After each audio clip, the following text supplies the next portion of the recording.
उसमें पहली सूरत है जिसे कहते हैं हज अफराद,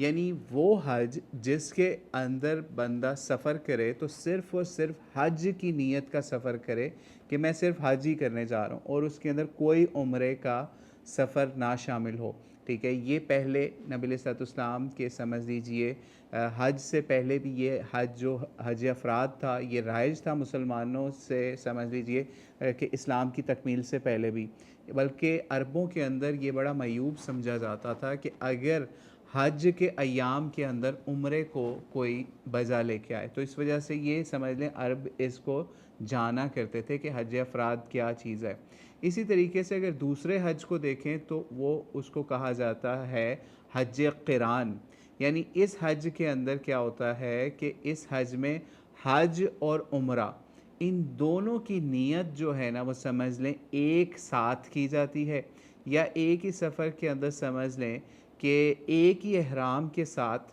हज भी किया जाता है और उम्रा भी किया जाता है। ठीक है, यानी बग़ैर एहराम को रिमूव किए उम्रा पहले किया, फिर उसके बाद फौरी हज भी कर लिया। ठीक है, इसको हज क़िरान कहा जाता था। ठीक है, और नबी अलैहिस्सलाम ने जो हज किया ना उसको भी हज क़िरान का ही नाम अक्सर उलमा देते हैं। ठीक है, यानी जिस वक्त तक आप हज ना कर लें उस वक्त तक आपने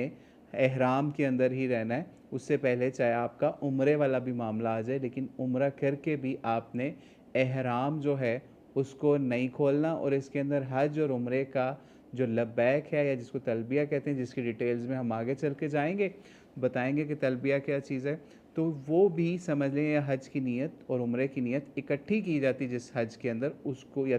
जिस नीयत के अंदर या जिस तलबिया के अंदर उसको हज क़िरान कहा जाता था। और इसी तरीके से अगर हम आखिरी या थर्ड टाइप को देखें जो मोस्ट इम्पॉर्टेंट है, जिसका नबी अलैहिस्सलाम ने अपने सहाबा को करने का हुक्म भी दिया हज के सफ़र में, आगे चल के आपको पता भी चलेगा इंशाल्लाह, उसको कहते हैं हज तमत्तो। यानी ऐसा हज जिसमें आप मिक़ात पे जब जाते हैं या जिस मकाम से एहराम आपका शुरू होता है वहाँ पे उम्रा की आप पहले नियत करते हैं, और फिर उम्रे की नियत के समझ लीजिए ख़त्म होने के ऊपर, यानी उम्रा आपका जब इख्तिताम होगा, उम्रा फिनिश आप कर लेते हैं। ठीक है, और उसके फ़ौरी बाद समझ लीजिए हज के अयाम का इंतज़ार करते हैं। जैसे ही हज के अयाम आते हैं आप हज की नियत साथ ही कर लेते हैं, और मक्के से ही एहराम बांध के आप मिना वाली साइड पर चले जाते हैं। तो इस टाइप के या थर्ड टाइप के या मोस्ट इम्पॉर्टेंट वे ऑफ हज को हज तमत्तो कहते हैं, या इसको